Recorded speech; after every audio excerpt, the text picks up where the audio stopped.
Hello everyone, welcome again on your YouTube channel Taming Physics।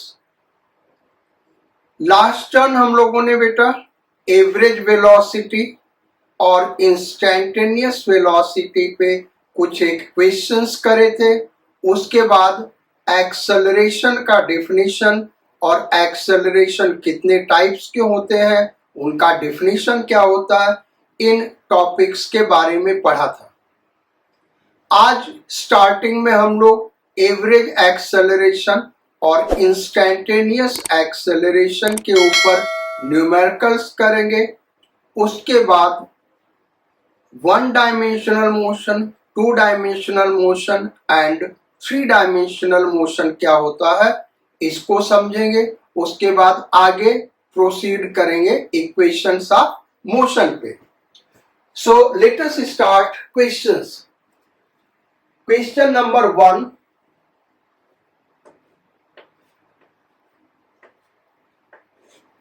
A particle is moving towards east with velocity 4 meter per second. After 4 seconds, क्या भाई after 4 seconds its velocity becomes 3 meter per second due north. Find out average acceleration of the particle in time interval 0 to 4 second. So average acceleration निकालना बेटा। average acceleration का formula अगर हम देखें तो it is final velocity minus initial velocity upon time interval that is t2 minus t1।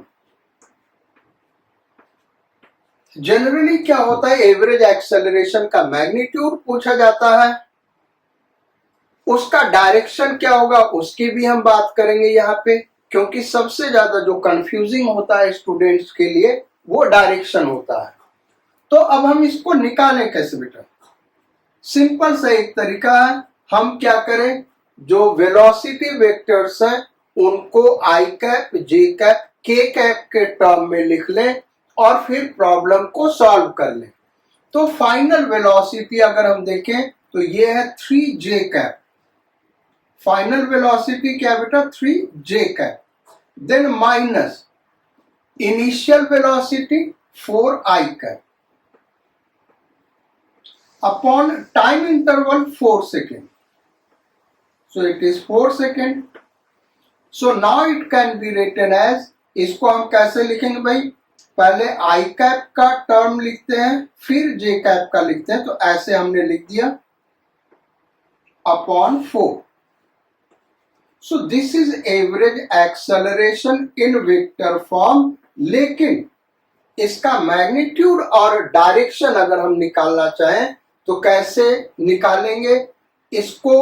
इस vector को हम ड्रॉ करते हैं तो -4i कैप का मतलब क्या हुआ कि 4 यूनिट माइनस x एक्सिस के लॉन्ग, ये 4 हो गया। Then plus 3j cap, plus करना यानी जो इस वेक्टर का टेल है इसके हेड पे रखेंगे, किस डायरेक्शन में, 3 यूनिट भाई जे कैप डायरेक्शन में, यानी इस डायरेक्शन में। This is 3।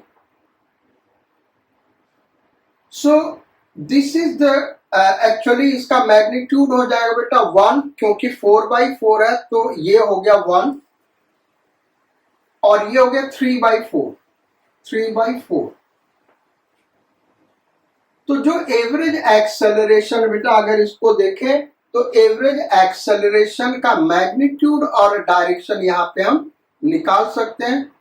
This is average acceleration, A average, ये एवरेज एक्सेलरेशन होगा, ये इसका मैग्नीट्यूड हो गया, और ये एंगल अगर हम निकाल लें तो ये इसका एंगल थीटा हो गया भाई। ये दोनों चीज हम निकालेंगे, लेकिन ये दोनों चीज निकालने के पहले एक चीज हम समझा दें आपको जिसको आपको अलग से नोट्स में लिख लेना है। 37 डिग्री और 53 डिग्री ये दो एंगल कंपटीशन के लिए बहुत ही इंपॉर्टेंट है और इनका sine cos and ten exam में नहीं दिया होता है, तो ये आपको याद होना चाहिए। इसको याद करने के लिए एक राइट एंगल ट्रायंगल आप ड्रॉ कर लो।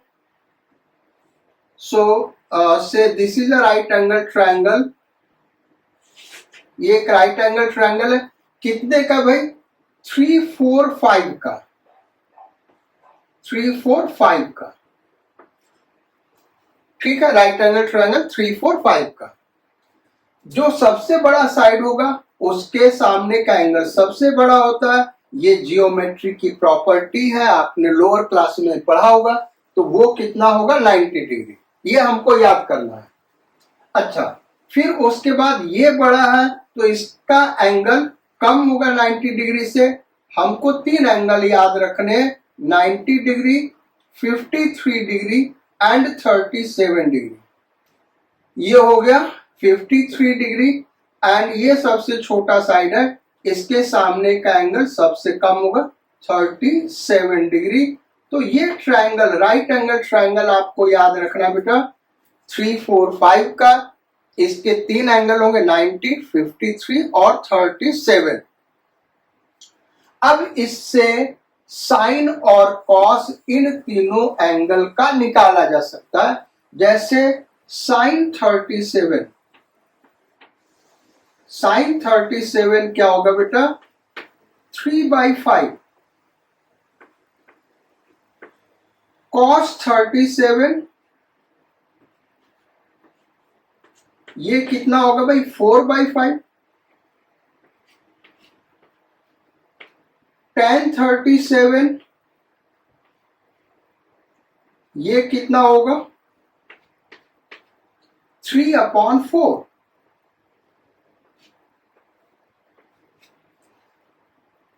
इसी तरीके से अब हम कहें साइन 53, साइन 53, तो साइन 53 डिग्री क्या होगा बेटा? इज इक्वल टू, यहां पे देखें ये 53 डिग्री है, तो अगर इसको हम थीटा लेते हैं तो ये बेस हो जाएगा और ये परपेंड हो जाएगा और ये हाइपोटेन्यूज हो जाएगा। ये ध्यान रखिए। यानी थीटा अभी तक जो आपने पढ़ा था कि हॉरिजॉन्टल लाइन हमेशा बेस होता है और हाइपोटेन्यूज और बेस का एंगल थीटा, तो हॉरिजॉन्टल लाइन हमेशा बेस होना जरूरी नहीं है। अगर हम इसको एंगल थीटा लेते हैं तो ये बेस होगा, ये हाइपोटेन्यूज होगा और ये परपेंड होगा। तो अब हम देखें साइन 53 परपेंड अपॉन हाइपोटेन्यूज 4/5,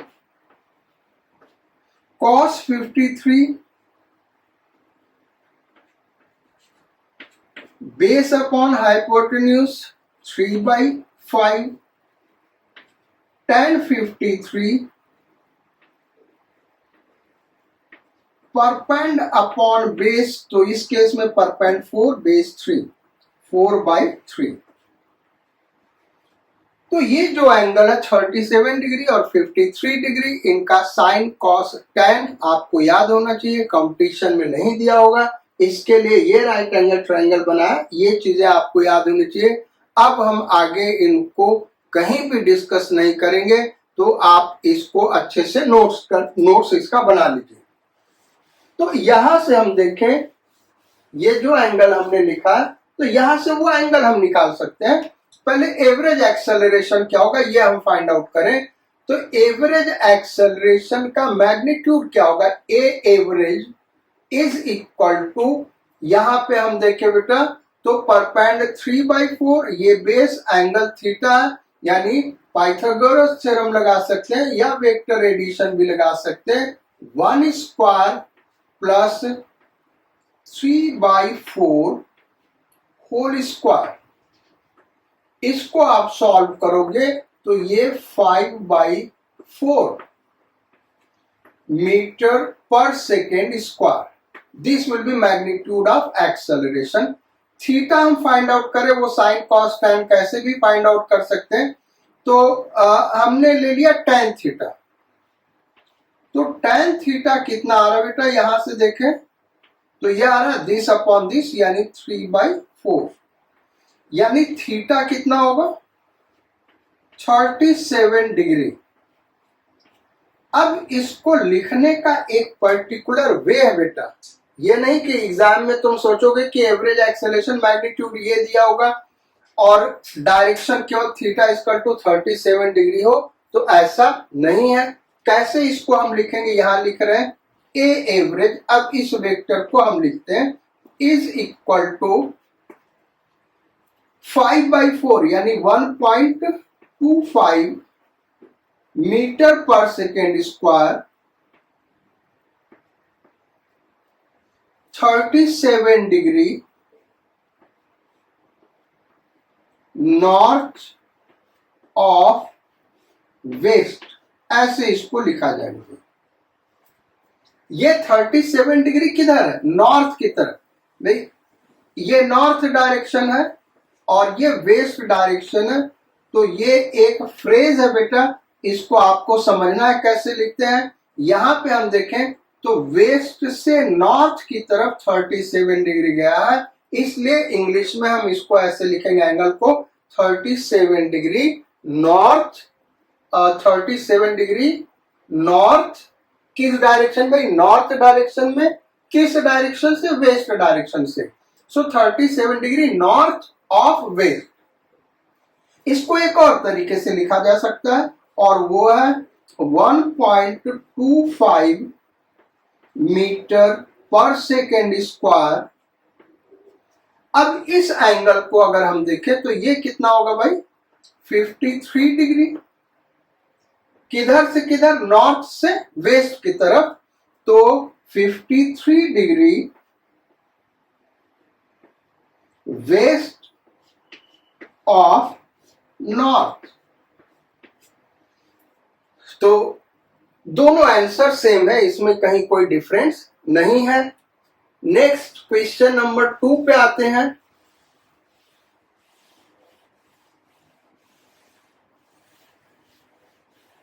सो क्वेश्चन नंबर 2 लिखो बेटा। अ particle is moving with velocity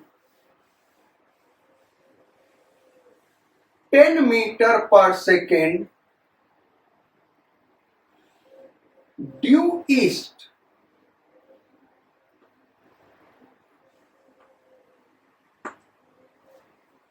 After 2 seconds,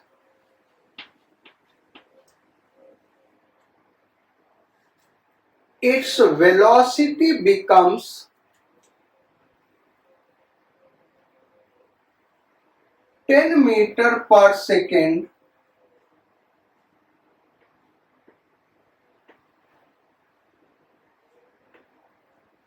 (120 degree)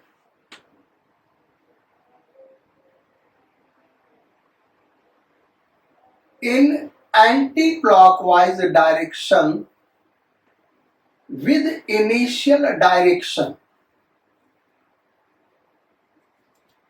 2 seconds.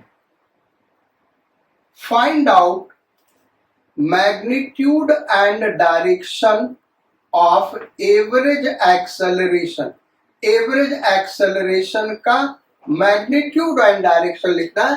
Question क्या दिया, एक पार्टिकल 10 मीटर पर सेकेंड से मूव कर रहा ड्यू ईस्ट।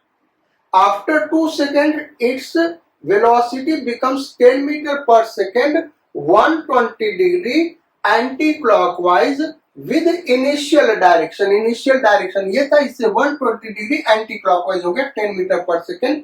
एवरेज एक्सेलरेशन का मैग्नीट्यूड और डायरेक्शन क्या होगा। तो देखो अब इसको फार्मूला तो हमारा ये ए एवरेज, यहां पे बल्कि हम डिस्कस करते बेटा, ए एवरेज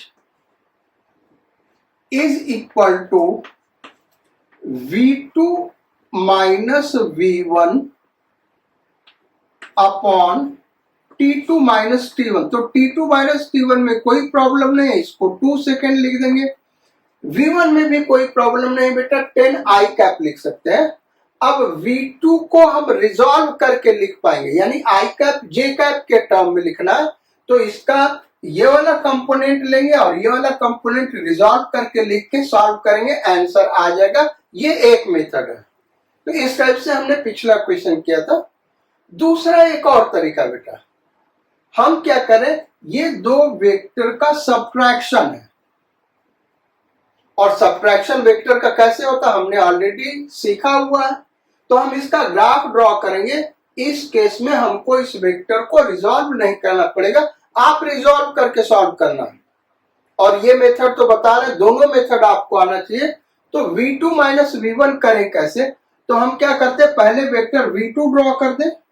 ये डायरेक्शन ईस्ट है, यहां से anti clockwise 120 degree, so this is V2, this is V2।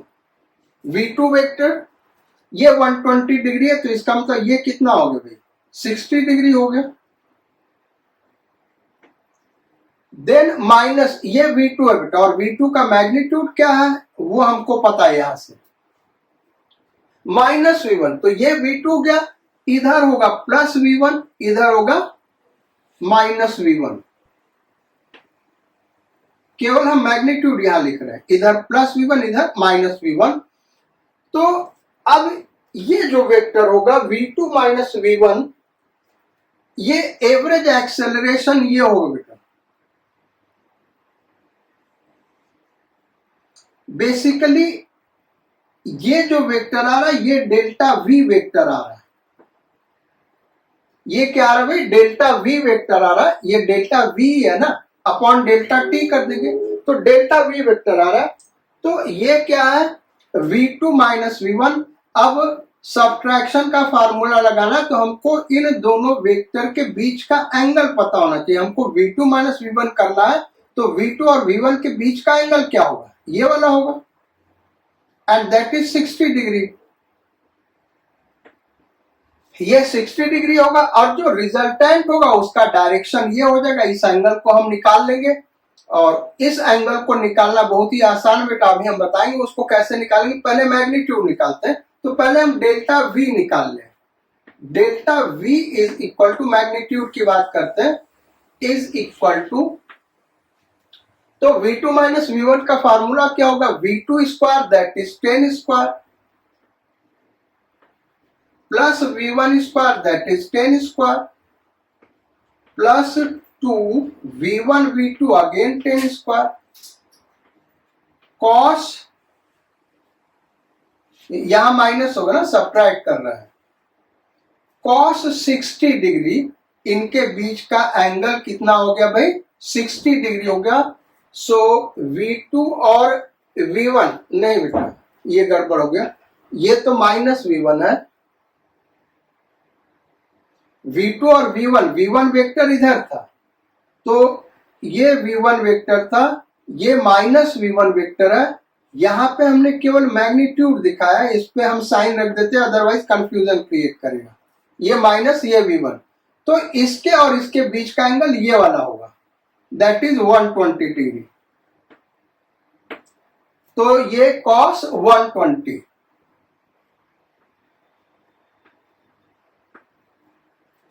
अब इज इक्वल टू, ये 100 प्लस 100 200,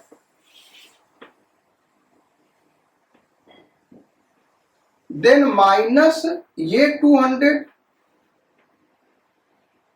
और cos 120 क्या होता है बेटा, minus half, minus half.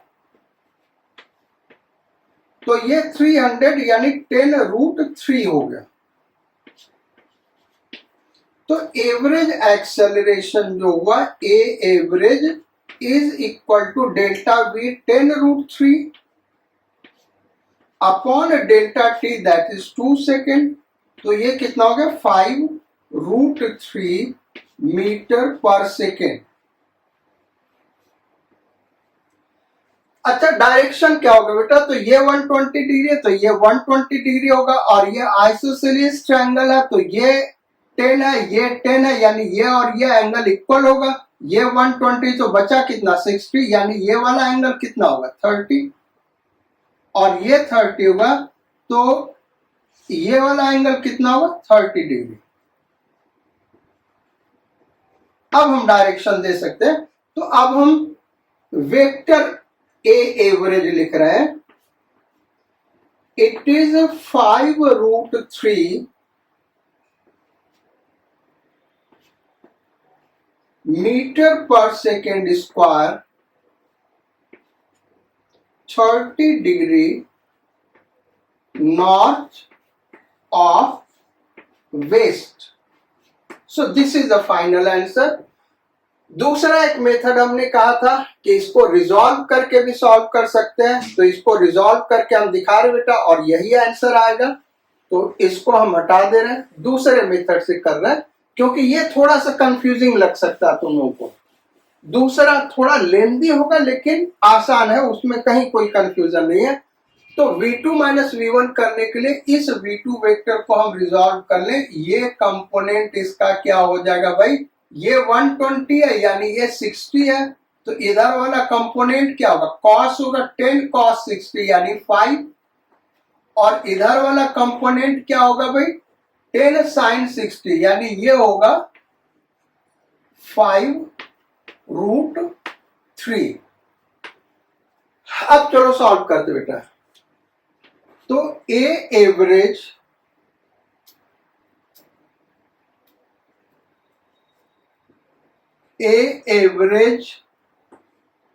Is equal to vector v2 minus vector v1 upon t2 minus t1, t2 minus t1। So v2 vector क्या हो जाएगा? -5i cap, -5i cap, then plus 5√3j cap, 5√3j cap, यह है v2। Then minus v1, v1 vector क्या है? 10i cap, सो 10i cap upon 2, तो ये हो गया -15i कैप, तो 15/2 हो गया, -15/2 i cap, then plus 5/2 j cap, 2√3 j cap, ये आ गया बेटा। -15/2 i कैप और 5√3/2 j cap, this is a average. अब इसका मैग्नीट्यूड और डायरेक्शन हम कैसे निकालें? तो मैग्नीट्यूड और डायरेक्शन निकालते हैं। इस वेक्टर को अगर हम ड्रॉ करें तो -5/2 इस डायरेक्शन में होगा, 15/2, सो 15/2, देन प्लस 5√3/2, ये इस डायरेक्शन में हो, 5√3/2। तो ए एवरेज ये हो गया भाई, this is a average and this is its direction. ये हम थीटा निकालेंगे तो डायरेक्शन निकल जाएगा।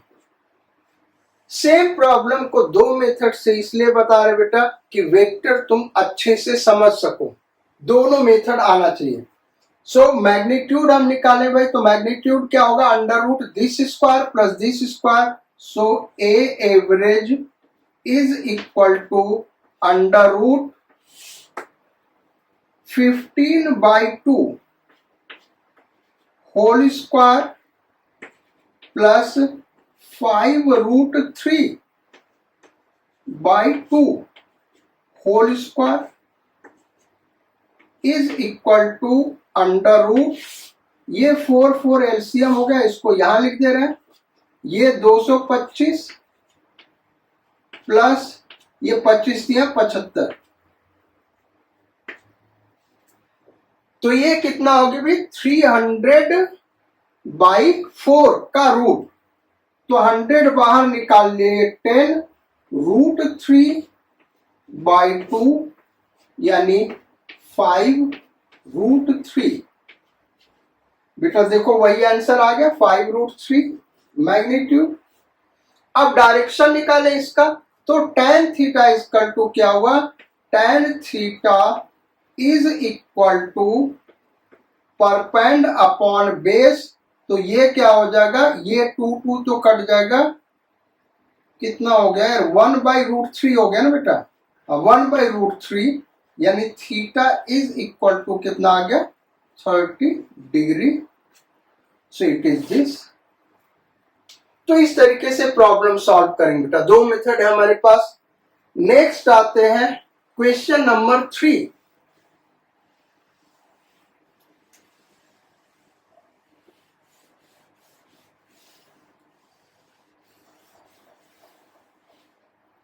क्वेश्चन नंबर 3 पे अगेन इसी एवरेज एक्सेलरेशन पे एक और क्वेश्चन कर लेते हैं सर्कुलर मोशन में भाई, जिससे आप अच्छे से समझ सके एवरेज एक्सेलरेशन को। सो question number 3, a particle is moving on a circular path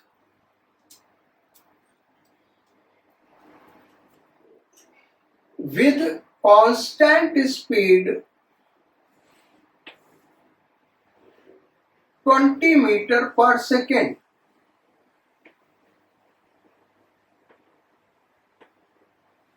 Write down further. If it completes one revolution in 4 seconds, if it completes one revolution in 4 seconds, then find out average acceleration of particle for first question 1 revolution,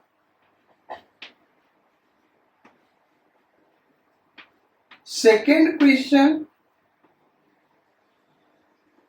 half revolution, third question 1/4 revolution। ये 3 question है बेटा, ये हमको करना। तो पहले 1 revolution के लिए करें। 1 रिवोल्यूशन में a average is equal to V2 minus V1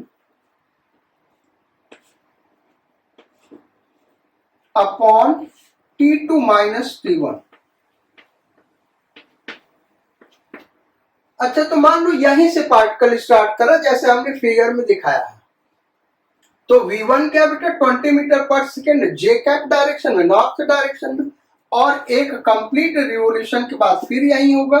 तो V2 क्या होगा 20 metre per second north direction में, यानी V2 और V1 क्या हो गया सेम हो गया। तो ये इसको ऐसे लिख सकते हैं 20 जे कैप माइनस 20 जे कैप। भाई आपने यहाँ पे पार्टिकल स्टार्ट करते हुए दिखाया होता इधर तो -20 आई कैप लिए होते, यहाँ पे दिखाया होता तो +20 आई कैप लिए होते, यहाँ पे दिखाया होता तो -20 जे कैप लिए होते। तो कहां से मोशन स्टार्ट करते हैं उसके अकॉर्डिंग लिखेंगे, लेकिन हर केस में ये 0 ही होना है अपॉन 4 सेकेंड। तो एवरेज एक्सेलरेशन क्या हो गया 0 metre per second square.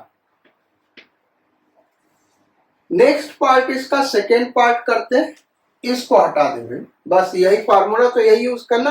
Half revolution, तो हाफ रिवोल्यूशन में ये कहां आ जाएगा, यहां आ जाएगा बेटा। अच्छा, इनिशियली मान लो यहां पे है 20 मीटर पर सेकेंड अपवर्ड, यहां पे क्या होगा डाउनवर्ड होगा, इधर होगा वेलोसिटी। एवरेज का मैग्नीट्यूड हम निकालेंगे, क्योंकि डायरेक्शन हम तभी निकाल सकते जब इनिशियल पोजीशन दिया हो। ऐसा क्वेश्चन में नहीं दिया है कि कहां से स्टार्ट कर रहा, वो अलग अलग स्टूडेंट अलग अलग तरीके से ले सकता है। तो अब इसके लिए हम देखें बेटा, इसका मैग्नीट्यूड हमको निकालना, तो यहां भी मॉड लेना होगा। तो V2 क्या हो जाएगा -20, देन माइनस V1 क्या हो जाएगा +20 अपॉन 2। इसका मॉड लेना है, तो इसका मॉड क्या आ जाएगा भाई 40 आ जाएगा। मॉड हमेशा पॉजिटिव वैल्यू होता है, upon 2 it is 20 metre per second square. ये हो गया इसका एवरेज एक्सेलरेशन हाफ रिवोल्यूशन का। अब 1/4 रिवोल्यूशन का देखें क्या होगा एवरेज एक्सेलरेशन। तो 1/4 रिवोल्यूशन पे कहां होगा भाई, अगर पार्टिकल यहां से चला तो यहां पे होगा, इस तरीके से होगा बेटा। सो this is V1, this is V2, magnitude दोनों का सेम है, वो क्वेश्चन में दिया हुआ, बस डायरेक्शन चेंज कर गया बेटा। इसका ड्यू नॉर्थ, इसका ड्यू वेस्ट है। तो अब इस हाफ रिवोल्यूशन में पिछले क्वेश्चन का आंसर क्या निकाला था वो देख लेना बेटा, क्योंकि यहाँ वहां पे 2 से डिवाइड करना होगा। हाफ रिवोल्यूशन में कितना लगेगा 2 सेकेंड। सो यहाँ पे V2 माइनस V1 आया था हाफ रिवोल्यूशन के लिए -40 मॉड बाई ये 2 सेकेंड होगा, तो 20 मीटर पर सेकेंड स्क्वायर, ये ध्यान रखना। अच्छा नेक्स्ट अब इसको करें बेटा, तो इस केस में क्या होगा V2 माइनस V1, यानी V2 ये है तो ये है -20 जे कैप, -20 जे कैप, देन माइनस ये क्या 20 आई कैप। इसका मैग्नीट्यूड हम निकालेंगे अपॉन, अब टाइम इंटरवल 1 सेकेंड लेंगे भाई, 1/4 रिवोल्यूशन है ना, तो 1 सेकेंड इज इक्वल टू, तो इस वेक्टर का मैग्नीट्यूड क्या होगा √20 square plus 20 square, so it is 20√2 metre per second square. किसी वेक्टर का मैग्नीट्यूड कैसे निकालते बेटा, ये हमने वेक्टर में ऑलरेडी पढ़ाया हुआ है। √x कंपोनेंट का स्क्वायर यानी आई कैप के कोएफिशिएंट का स्क्वायर प्लस √j कैप के कोएफिशिएंट का स्क्वायर प्लस √k कैप का कोएफिशिएंट का स्क्वायर, जो कि यहाँ पे 0 है, नहीं है इसका मतलब 0 है। तो ये हो गया क्वेश्चन नंबर 3। अब इंस्टेंटेनियस एक्सेलरेशन पे आते हैं। तो इंस्टेंटेनियस एक्सेलरेशन पे बेटा 2 डिफरेंट टाइप के क्वेश्चंस फ्रेम किए जा सकते हैं। पहला तो उसके डिफरेंशियल फॉर्म पे, डिफरेंशियल फॉर्म क्या भाई, A is equal to dv by dt, A is equal to dv by dt। दूसरा इसके इंटीग्रल फॉर्म पे, यानी dv is equal to a dt।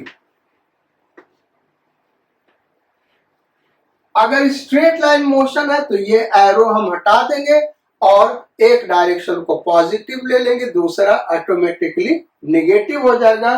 तो इन फार्मूले का एप्लीकेशन कब करते हैं, जब वेलोसिटी टाइम के टर्म में दिया हो और किसी पर्टिकुलर मोमेंट पे एक्सेलरेशन निकालना हो तो ये फार्मूला लगाएंगे, और एक्सेलरेशन दिया हुआ है टाइम t के टर्म में और किसी टाइम पे वेलोसिटी निकालना तो ये फार्मूला लगाएंगे, इसका इंटीग्रेशन कर देंगे। इसके सिंपल एप्लीकेशन के अभी हम क्वेश्चंस कर रहे बेटा। इस पे और भी बहुत सारे कठिन क्वेश्चंस फ्रेम किए जा सकते हैं, लेकिन उनको अभी हम डिस्कस नहीं करेंगे। उनको हम कब डिस्कस करेंगे, जब equations of motion with constant acceleration पढ़ लेंगे। उसके बाद और भी क्या क्या क्वेश्चन इस पे बनता है वो हम डिस्कस करेंगे। So question number 4,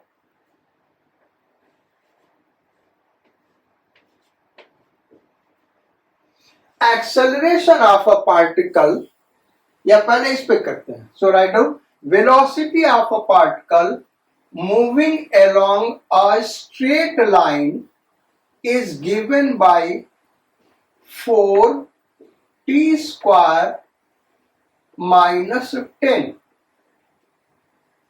where v is in meter per second and t is in second. Find out first question, initial velocity of the particle, यानी velocity at t is equal to 0. Second question, acceleration of the particle at time t is equal to 2 seconds. Third question, find out whether acceleration is constant or variable. हमको ये बताना बेटा कि ये जो acceleration है वो यूनिफॉर्म है या नॉन यूनिफॉर्म है, ये हमको बताना है. तो ये 3 क्वेश्चंस दिए हैं. v हमको टाइम के टर्म में दिया है, एक्सेलरेशन निकालना यानी यही लगेगा. अब पहला पार्ट तो एकदम आसान बेटा, initial velocity t equal to 0 पे वेलोसिटी क्या होगा, तो यहाँ t इक्वल टू 0 पुट कर देते हैं, वेलोसिटी क्या आ गया -10 मीटर पर सेकेंड. सो -10 मीटर पर सेकेंड, इसी को हम इनिशियल वेलोसिटी भी कह सकते हैं, यानी इनिशियल वेलोसिटी पूछा जाता तो ये होता. अब एक्सेलरेशन निकालें तो a इक्वल टू, वो एरो हम हटा दे रहे क्योंकि दिया हुआ क्वेश्चन में स्ट्रेट लाइन पे मूव कर रहा है. a equal to dv by dt of v, और v है क्या भाई 4t स्क्वायर माइनस 10. सो इसका डिफरेंशिएशन करें, पहले ब्रैकेट ओपन हो जाएगा तो d by dt of 4t square, then minus d by dt of 10. अच्छा 4 यहां पे कांस्टेंट हो तो बाहर आ गया, differentiation of t square with respect to t. और कांस्टेंट टर्म का डिफरेंशिएशन क्या होता है बेटा 0 होता है, ये सबको पता है. इज इक्वल टू 4 और t स्क्वायर का डिफरेंशिएशन क्या होगा 2t. ये पावर यहां आ गया और एक पावर घट गया तो 2 पावर 1 हो गया, तो 1 लिखना जरूरी नहीं, यानी 8t. ये आ गया एक्सेलरेशन एट टाइम t. तो टाइम पे डिपेंड कर रहा है, यानी टाइम के साथ एक्सेलरेशन वेरी कर रहा है बेटा, तो ये यूनिफॉर्म एक्सेलरेशन नहीं होगा, ये नॉन यूनिफॉर्म एक्सेलरेशन है, क्योंकि एक्सेलरेशन का मैग्नीट्यूड चेंज करा, डायरेक्शन नहीं चेंज करा, क्योंकि डायरेक्शन दिया स्ट्रेट लाइन पे मूव कर रहा है, तो मैग्नीट्यूड इसका चेंज कर रहा है, टाइम के साथ मैग्नीट्यूड बढ़ रहा है. अच्छा अब यहां पे अगर हम देखें तो हमको निकालना है एक्सेलरेशन किस मोमेंट पे भाई 2 सेकेंड पे, तो t इक्वल टू 2 पुट कर दे, तो at t equal to 2 second acceleration is equal to 16 metre per second square. So इसका एक्सेलरेशन हो गया 16 metre per second square. So this will be acceleration.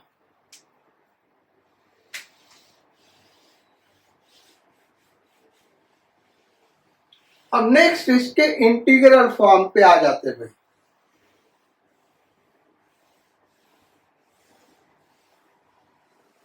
तो इंटीग्रल फॉर्म पे कब लगता है बेटा, जब एक्सेलरेशन टाइम के टर्म में दिया, वेलोसिटी निकालना हो. सो क्वेश्चन दिया हुआ, a particle is moving on a straight line with acceleration a is equal to 4t, where a is in meter per second square and t is in second. Find out velocity of particle at time t is equal to 4 second if initial velocity is equal to 50 metre per second. Initial velocity कितना दिया बेटा? 50 metre per second. Initial velocity का मतलब क्या होता है? Velocity at T equal to 0. So करते हैं dv equal to a dt. अब a के वैल्यू को पुट कर दे तो dv इक्वल टू a कितना रख देंगे भाई? 4t dt. इसी को इंटीग्रेट कर देना है तो t इक्वल टू 0 पे वेलोसिटी कितना दिया? 50 metre per second. Initial velocity का मतलब हो बेटा t इक्वल टू 0 पे. हमको t इक्वल टू 4 सेकेंड पे वेलोसिटी निकालना, तो यहाँ पे 4 पुट कर दिया और वेलोसिटी हम v मान ले. तो इसका इंटीग्रेशन dv का इंटीग्रेशन v, लिमिट पुट करेंगे तो v माइनस 50. पहले अपर लिमिट रखा फिर minus lower limit is equal to 4 constant term है, integration t dt, limit 0 to 4 is equal to 4. Integration में क्या होता है बेटा? एक पावर इंक्रीज कर जाता है t dt, तो ये एक पावर इंक्रीज कर गया t स्क्वायर और फिर उसी बढ़े हुए पावर से डिवाइड कर देते हैं. लिमिट, अब ये इंटीग्रेशन हो गया बेटा, तो लिमिट हम राइट साइड में लिखेंगे ऐसे.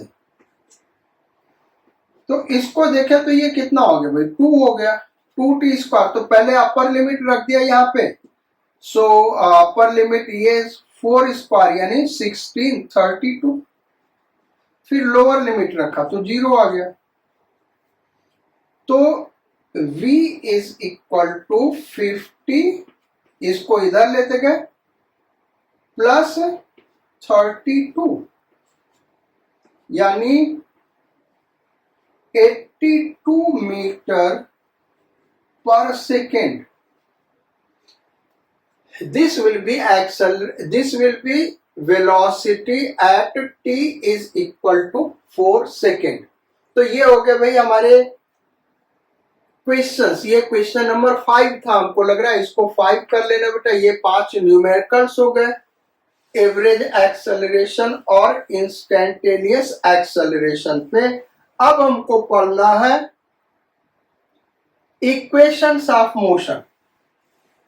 तो इक्वेशंस ऑफ मोशन पढ़ने के पहले हम डिस्कस करना चाहेंगे बेटा 1 dimensional motion, 2 dimensional motion and 3 dimensional motion. 1 dimensional motion, ये सब नोट करते जाना जो हम बता रहे हैं. 1 डायमेंशनल मोशन को मोशन इन स्ट्रेट लाइन या रेक्टिलिनियर मोशन भी कहते हैं. नोट कर लेना आप, 1 डायमेंशनल मोशन को क्या कहते हैं भाई? स्ट्रेट लाइन मोशन और rectilinear motion. 2 dimensional motion, motion in a plane, इसका दूसरा नाम है motion in a plane. 3 dimensional motion, motion in space. ये है. अब ये है क्या? तो यहाँ पे हम दिखाते हैं. यहाँ पे आपको इसको समझाने के लिए बेटा हम क्यूब एक बना रहे हैं और यहीं से हम समझाएंगे 1D, 2D और 3D क्या है. 1 डायमेंशनल को ऐसे भी लिखते हैं 1D motion, 2D motion and 3D motion, 3 dimensional motion. तो ये तीनों है क्या? तो एक क्यूब बना ले हम.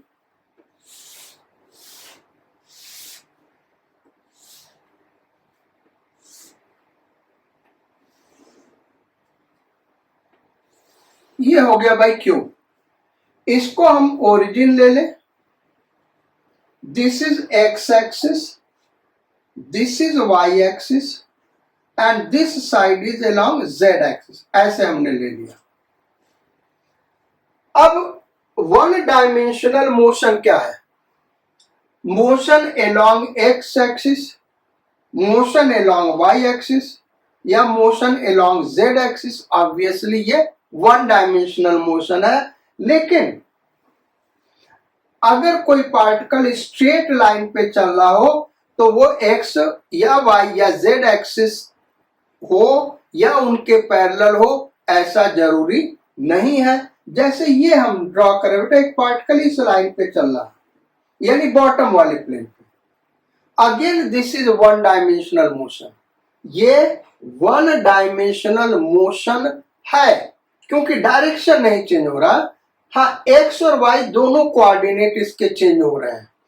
तो वन डायमेंशनल मोशन का मतलब ये नहीं कि अलोंग एक्स या अलोंग वाई या अलोंग जेड हो, स्ट्रेट लाइन मोशन होना चाहिए। कोऑर्डिनेट कोई एक चेंज कर सकता है या दोनों चेंज कर सकता है। अच्छा देखो, ये भी वन डायमेंशनल मोशन है क्योंकि भी ये भी स्ट्रेट लाइन है, बॉडी डायगोनल हम ड्रॉ कर रहे हैं इसका। सो this is also a one dimensional motion, यद्यपि यहाँ पे एक्स वाई और जेड तीनों कोऑर्डिनेट चेंज कर रहे हैं। मोशन इन अ प्लेन का मतलब क्या हुआ कि किसी एक प्लेन में मोशन, जैसे ये नीचे वाला बॉटम वाला देखे, इस पे कोई पार्टिकल ऐसे मूव कर रहा है, so this is motion in a plane. वैसे ये जो 1D है ये भी मोशन इन अ प्लेन है। तो ये क्या हो गया? टू डायमेंशनल मोशन, क्योंकि यहाँ डायरेक्शन इस प्लेन में चेंज कर सकता है। वन डायमेंशनल मोशन में डायरेक्शन चेंज नहीं हो रहा है, केवल एक स्ट्रेट लाइन पे चल रहा है। यहाँ पे एक प्लेन के ऊपर वो मूव कर सकता है, यानी एक एंट ले ले और पेपर के ऊपर जो फ्लैट पेपर है उसमें मूव कर रहा है, तो वो किसका एग्जाम्पल बेटा? टू डायमेंशनल मोशन या मोशन इन अ प्लेन।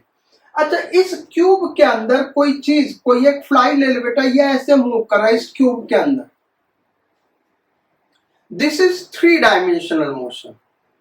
एक फ्लाई है, मक्खी है, ये इसके अंदर मूव कर रही है, तो ये पूरे स्पेस में मूव कर रही है। यहाँ पे भी तीनों कोऑर्डिनेट चेंज कर रहा है, ये थ्री डायमेंशनल मोशन है क्योंकि ये एक्स एक्सिस के अलोंग भी मोशन हो सकता है, वाई के भी अलोंग, जेड के भी अलोंग, तीनों कोऑर्डिनेट चेंज कर रहे हैं और डायरेक्शन भी चेंज कर रहा है। जितने डायरेक्शन वो भी कंटिन्यूअसली चेंज कर रहा है। So this is motion in a plane. तो ये हो गया। अब हम लोग जो पढ़ने जा रहे बेटा, वन डायमेंशनल मोशन, यानी अभी के पहले जितना आप लोगों ने पढ़ा था वो एक जनरल हमने पढ़ाया था, displacement, distance, speed, velocity and acceleration. वो किसी पर्टिकुलर मोशन के लिए नहीं पढ़ाया था, इसीलिए हेडिंग हमने लिखा था किनेमेटिक्स। बेसिकली अभी भी जो आप चैप्टर पढ़ रहे हैं किनेमेटिक्स ही पढ़ रहे हैं, लेकिन अब हम जो पढ़ने जा रहे हैं वो पर्टिकुलरली वन डायमेंशनल मोशन के बारे में पढ़ने जा रहे हैं। हेडिंग लिख लो, वन डायमेंशनल मोशन। क्या है भाई? 1D motion. 1D मोशन का मतलब क्या हुआ? Motion along a straight line या रेक्टिलिनियर मोशन। आगे लिख लेना बेटा, विद कांस्टेंट एक्सेलरेशन। ये जो वन डायमेंशनल हम मोशन पढ़ने जा रहे हैं, किसके साथ पढ़ने जा रहे हैं? विद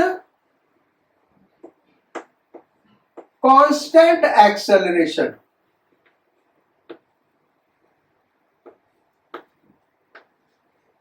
तो जो इक्वेशन ऑफ मोशन आप लोगों ने पढ़ा हुआ है वो याद रखना। With constant v equal to u plus at, s equal to ut plus half at square, v square equal to u square plus 2as। ये तीनों जो इक्वेशन ऑफ मोशन है फॉर स्ट्रेट लाइन, वो कब एप्लीकेबल होगा? With constant acceleration. वैसे इसका उल्टा सही नहीं बेटा, अगर कोई पार्टिकल कांस्टेंट एक्सेलरेशन से मूव कर रहा है तो इसके लिए जरूरी नहीं है कि वो स्ट्रेट लाइन पे मूव कर रहा हो, जबकि बच्चे के दिमाग में यही जाता है। तुम्हारे दिमाग में ऐसे इस तरीके से पढ़ाया जाता है कि तुम्हारे दिमाग में यही जाएगा कि अगर कोई पार्टिकल कांस्टेंट एक्सेलरेशन से मूव कर रहा है तो वो स्ट्रेट लाइन पे चलेगा। ये गलत आंसर है। हो सकता है उसका वो स्ट्रेट लाइन पे न चल रहा हो। आगे हम प्रोजेक्टाइल मोशन पढ़ेंगे, वो यूनिफॉर्मली एक्सेलरेटेड मोशन है। ठीक है, तो यूनिफॉर्मली एक्सेलरेटेड मोशन दो टाइप का यहां से हम बताएंगे। एक uniformly accelerated motion on one dimension, in one dimension, और दूसरा uniformly accelerated motion projectile motion, जो आगे हम पढ़ेंगे। तो हेडिंग क्या है हमारा भाई? One dimensional motion with constant acceleration, यानी हमारा पार्टिकल पहला कंडीशन स्ट्रेट लाइन पे चल रहा है, दूसरा कंडीशन कांस्टेंट एक्सेलरेशन के साथ चल रहा है। ऐसे एक्सेलरेशन के लिए, ऐसे मोशन के लिए इक्वेशंस ऑफ मोशन हम डिराइव करने जा रहे हैं। कंडीशन क्या लगा रहे हैं? Initial velocity at t equal to 0, velocity हम मान रहे हैं u, initial velocity t equal to 0 का मतलब क्या बेटा? इनिशियल वेलोसिटी u मान रहे हैं, और डिस्प्लेसमेंट यानी पोजीशन पार्टिकल का मान रहे हैं x नॉट। बेसिकली हम ले रहे हैं जैसे कि किस लाइन पे चल रहा है बेटा? एक्स एक्सिस के अलाउंग चल रहा है। तो इनिशियल पोजीशन हम ये नहीं मान रहे कि ओरिजिन पे t इक्वल टू 0 पे वेलोसिटी क्या है? इनिशियल u, और पोजीशन क्या है? x naught. अब आफ्टर टाइम, और एक्सेलरेशन कांस्टेंट मान रहे हैं a। अब at time t, at time t यानी t टाइम बाद वेलोसिटी v हो गया, पोजीशन s हो गया। एट टाइम t वेलोसिटी क्या हो गया भाई? v, और पोजीशन क्या हो गया? x। ये तो s तो डिस्प्लेसमेंट रिप्रेजेंट करे, पोजीशन x। इसको हम यहां दिखा देते हैं। ये ले लिया हमने ओरिजिन, तो t इक्वल टू 0 पे पार्टिकल यहां पे है, x नॉट पे। डेरिवेशन ध्यान से समझना बेटा, बहुत ही इंपॉर्टेंट डेरिवेशन है। वेलोसिटी इनिशियल u है, और टाइम t पे ये यहां पहुंच गया भाई। टाइम t पे वेलोसिटी v हो गया, और पोजीशन x हो गया। ये है हमारे कंडीशन। एक्सेलरेशन क्या है? कांस्टेंट। अब पहला डेरिवेशन करते हैं। v is equal to u plus at। इस डेरिवेशन को कैसे करेंगे? कोई भी डेरिवेशन करना बेटा, ये याद रखना, हमेशा उसका फर्स्ट स्टेप आपको याद रखना है। बीच में जितने भी स्टेप है वो समझना है। लास्ट स्टेप अगेन वो फार्मूला होगा, वो याद रखना है। तो बीच के स्टेप समझने, अगर वो आप रटने बैठ गए तो फिजिक्स कभी भी समझ में नहीं आएगा। First step, last step, starting point और एंड पॉइंट क्या होना चाहिए वो याद करना है। तो इस फार्मूले को डिराइव कैसे करेंगे? इस फार्मूले को डिराइव करने के लिए हमारा जो स्टार्टिंग स्टेप होगा बेटा, we know a is equal to dv by dt। भाई हमने पढ़ा ना इंस्टेंटेनियस एक्सेलरेशन के लिए ये फार्मूला है। एरो हमने हटा दिया क्योंकि स्ट्रेट लाइन मोशन है, तो आपको हमने पहले ही कहा था एक डायरेक्शन पॉजिटिव लेते हैं, अपोजिट वाला नेगेटिव। वेक्टर का यही रूल है। हमको v निकालना है, तो इसको हम ऐसे कर सकते, क्रॉस मल्टीप्लीकेशन कर दिया, dv equal to a dt। अब एक्सेलरेशन क्या है? कांस्टेंट दिया हुआ, तो इसको इंटीग्रेट किया जा सकता है, तो इसको इंटीग्रेट कर लेते हैं। अगले स्टेप में ऐसे दिखाइए, t इक्वल टू 0 पे वेलोसिटी क्या है? u, वो हमने माना हुआ, टाइम टी पे वेलोसिटी हमको निकालना है। ये फार्मूले में v क्या बेटा, v फाइनल वेलोसिटी नहीं है, जैसा कि जनरली आप लोग याद करते हैं। v velocity at time t है, जो भी टाइम पुट करोगे उसी टाइम का ये वेलोसिटी देगा। तो टाइम t पे वेलोसिटी v मान ले। अब इसका इंटीग्रेशन क्या हो जाएगा, v तो लिमिट पुट करेंगे, ये हो गया v minus U is equal to, इसका इंटीग्रेशन क्या, तो a तो कांस्टेंट है बाहर आ गया, और dt का एक्सेल इंटीग्रेशन t, लिमिट पुट कर देंगे 0 टू t, तो ये t आ जाएगा। तो v इज इक्वल टू क्या हो गया बेटा, u उधर जाके पॉजिटिव हो गया plus a t। So this is first derivation, ये हमारा फर्स्ट डेरिवेशन बेटा, v is equal to u plus a t। Second derivation पे आते हैं। सेकेंड डेरिवेशन हम कैसे करेंगे, सेकेंड डेरिवेशन क्या भाई, s equal to U T plus half A T square. इसको डिराइव कैसे करेंगे, तो इसको डिराइव करने के लिए बेटा हम यहां से स्टार्ट करेंगे, v is equal to D R by D T, लेकिन x एक्सिस के अलॉन्ग मोशन है तो dx बाई डी टी लिखते हैं।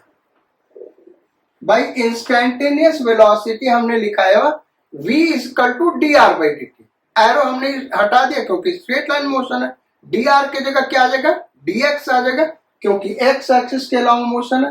क्रॉस मल्टीप्लीकेशन कर दिया भाई, dx, ये स्टेप आपको याद रखना, अब आगे सब समझना है बेटा। फिर लास्ट फार्मूला याद रखना, dx is equal to v dt। अब अभी इसको इंटीग्रेट नहीं कर सकते बेटा, पिछले डेरिवेशन में इसी स्टेप पे इंटीग्रेट किया था, क्योंकि a कांस्टेंट था, यहाँ पे v कांस्टेंट नहीं है। तो v कांस्टेंट नहीं है तो ये तभी इंटीग्रेट होगा जबकि v को t के टर्म में लिखें, क्योंकि इंटीग्रेट कौन कर रहा है, t। तो v को t के टर्म में कैसे लिखेंगे, अभी डिराइव किया था, v equal to u plus A T. तो इसको लिख दिया u प्लस ए टी dt। अब इसी का इंटीग्रेशन हमको करना है, तो dx integration is equal to integration u plus A T dt। Limit हम लगाए भाई, तो t इक्वल टू 0 पे पोजीशन हमने क्या माना, x नॉट। लिमिट जो लगाते बेटा वो कौन सा लिमिट होगा, जो इंटीग्रेट कर रहा, टाइम इंटीग्रेट कर रहा तो टाइम का लिमिट होना चाहिए, यहाँ पोजीशन इंटीग्रेट कर रहा तो पोजीशन का लिमिट होना चाहिए। तो t इक्वल टू 0 पे position x naught, time t पे पोजीशन हमने क्या माना हुआ, x। अब इसका इंटीग्रेशन, dx का इंटीग्रेशन, x हुआ, अपर लिमिट पुट किया x minus lower limit x naught is equal to, यहां पे देखे बेटा तो ये ब्रैकेट ओपन करेंगे तो ये हो जाएगा integration u dt plus integration A T dt, limit 0 to t, limit 0 to t। तो ये हो गया x minus X naught is equal to, u constant में इनिशियल वेलोसिटी ये बाहर आ गया, dt का इंटीग्रेशन t, लिमिट लगाएंगे तो ये t ही आएगा। अगर देखना चाहते हो तो ये ऐसे लिख लो भाई, ये हो गया। Then plus a constant term में बाहर आ गया, t का इंटीग्रेशन क्या हुआ बेटा, इंटीग्रेशन में एक पावर बढ़ जाता है और बढ़े हुए पावर से डिवाइड करते हैं, तो T square by two, T square by two, तो ये हो जाएगा A T square by two, limit 0 to t। So x minus X naught is equal to, limit put कर दे तो u t plus half A T square, ये आ गया फॉर्मूला। अच्छा, अगर हमको पोजीशन निकालना हो बेटा, तो x equal to X naught plus U T plus half A T square होगा। ये ध्यान रखना अगर पोजीशन क्वेश्चन में पूछ रहा, लेकिन हमारे डेरिवेशन में डिस्प्लेसमेंट निकालना, तो डिस्प्लेसमेंट क्या होता है, final position minus initial position. तो ये है final position minus initial position, यानी ये डिस्प्लेसमेंट है, और डिस्प्लेसमेंट को हम s से रिप्रेजेंट करते हैं। तो s is equal to U T plus half A T square. ये हमारा स्टैंडर्ड फार्मूला हो गया बेटा, फार्मूला नंबर 2। ये ध्यान रखना अगर पोजीशन के लिए फार्मूला चाहिए तो पोजीशन का फार्मूला ये होगा बेटा, जो जनरली आता नहीं है, लेकिन पोजीशन के लिए फार्मूला डिराइव करना तो ये होगा half A T square, this gives position. और ये इक्वेशन क्या दे रहा है, डिस्प्लेसमेंट दे रहा है बेटा। नेक्स्ट नेक्स्ट डेरिवेशन करते बेटा, और वो डेरिवेशन क्या है, v square is equal to u square plus 2as। क्या डेराइव करना बेटा, तीसरा derivation, v square is equal to u square plus 2as। इसको डिराइव करना हमको। अब कैसे डिराइव करेंगे, तो स्टार्ट इसका यहीं से करेंगे, a equal to dv by dt, a equal to dv by dt। लेकिन इसको क्रॉस मल्टीप्लीकेशन करके इंटीग्रेट करें तो बेटा पहला वाला डेरिवेशन आ जाएगा v equal to u plus A t. यहां पे t आ नहीं रहा, यहां पे डिस्प्लेसमेंट टर्म आ रहा है, तो डिस्प्लेसमेंट टर्म लाने के लिए हमने सेकेंड स्टेप में क्या किया, a equal to dv by dt into ds by ds। ds जहां पे स्मॉल डिस्प्लेसमेंट है, इससे मल्टीप्लाई डिवाइड कर दिया। तो इसको हम ऐसे भी लिख सकते हैं, ds बाई dt पहले लिख दें भाई, इसको इंटरचेंज कर ले, कोई फ्रैक्शन है 2/3 इंटू 7/5, तो इसको ऐसे भी लिख सकते हैं 2/5 इंटू 7/3। इससे तो कोई फर्क पड़ेगा नहीं, तो वही हम करने जा रहे हैं। इसको लिख दिया ds by dt into dv by ds। ऐसा लिखा क्यों बेटा, इसका फायदा ये हुआ ds बाई dt, ये क्या हो गया, v हो गया। v को हमने क्या लिखा है, dr बाई dt, तो dr क्या है, डिस्प्लेसमेंट। यहां डिस्प्लेसमेंट किससे रिप्रेजेंट किया, ds से, तो ds बाई dt क्या हो गया, v हो गया। सो v dv बाई ds ये हो गया। अब इसको इंटीग्रेट करेंगे बेटा, तो इसमें डिस्प्लेसमेंट टर्म आ जाएगा, इसलिए यहां से इंटीग्रेट करेंगे। अच्छा, ये एक अपने आप में बहुत अच्छा फार्मूला बेटा, एक्सेलरेशन का फार्मूला टाइम के टर्म में dv बाई dt है, लेकिन वही एक्सेलरेशन डिस्प्लेसमेंट के टर्म में कैसे आएगा, तो एक्सेलरेशन का फार्मूला होगा v dv बाई ds। ये बहुत ही इंपॉर्टेंट फार्मूला है अच्छे क्वेश्चंस के लिए, सो इसको जरूर याद रखिएगा। हमारे डेरिवेशन में ऐसा कोई इंपॉर्टेंट पॉइंट नहीं, तो इसको इक्वेशन हम नहीं मार्क कर रहे, क्रॉस मल्टीप्लीकेशन कर दे, तो ये हो गया v dv is equal to a ds। अब इसको इंटीग्रेट कर दे भाई, तो इंटीग्रेट करेंगे तो जब डिस्प्लेसमेंट 0 है तो वेलोसिटी क्या है भाई, u। यहां पे देखें, जब पार्टिकल यहां पे, तो डिस्प्लेसमेंट क्या होगा, 0 होगा। ये तो पोजीशन है ना बेटा, डिस्प्लेसमेंट तो final position minus initial position होता है, तो जब यहां पे तो यही फाइनल यही इनिशियल, डिस्प्लेसमेंट क्या होगा, 0। तो डिस्प्लेसमेंट 0 तो वहां पे वेलोसिटी क्या है, u है, तो यहाँ पे u लिखेंगे।